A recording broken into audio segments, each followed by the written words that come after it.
ഓരോ തവണ ലീവ് കിട്ടുമ്പോഴും നമുക്ക് ഓരോ പ്ലാനിങ് ഉണ്ടാവും. അപ്പോൾ ഇന്ന് ഞാനും ഫ്രണ്ടും കൂടി പുറത്തൊക്കെ ഒന്ന് പോകാമെന്ന് വിചാരിച്ചു. ഞങ്ങൾ മാക്സിലാണ് കേട്ടോ പോണത്.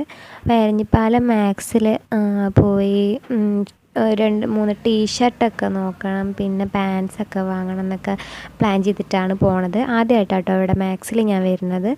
അപ്പോൾ ഞാനും ഫ്രണ്ടും കൂടി കയറി. ഒരുപാട് കളക്ഷൻസൊക്കെ ഉണ്ടായിരുന്നു. പിന്നെ കണ്ണാടി കണ്ടപ്പോൾ ജസ്റ്റ് ഒന്ന് ഫോട്ടോ എടുക്കാമെന്ന് വിചാരിച്ച് ഫോട്ടോ എടുത്തു.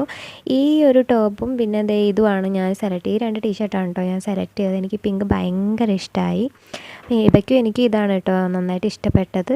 അങ്ങനെ അതൊക്കെ ഇട്ട് നോക്കി, അത് മേടിച്ചു. അങ്ങനെ ഞങ്ങൾ പെട്ടെന്ന് തന്നെ ഇറങ്ങി. ഞങ്ങൾ ഫിലിമിന് ബുക്ക് ചെയ്തിട്ടുണ്ടായിരുന്നു. അപ്പോൾ 3 മണിക്കായിരുന്നു ഷോ ഉണ്ടായിരുന്നത്. പക്ഷേ ഞങ്ങൾ ഫിലിം തുടങ്ങിയതിന് ശേഷമാണ് അവിടെ എത്തിയത്. പിന്നെ ഇൻ്റർവെൽ ആയപ്പോൾ ഞങ്ങൾ എന്തെങ്കിലും കഴിക്കാൻ മേടിക്കാമെന്നൊക്കെ പറഞ്ഞ് ഇറങ്ങി. ഞങ്ങൾ ഐസ്ക്രീം, പപ്സ് അങ്ങനെ കുറച്ച് ഐറ്റംസ് മേടിച്ചു. ഞാൻ ഹിബയും ഐസ്ക്രീമൊക്കെ മേടിച്ചിട്ടുണ്ടായിരുന്നു.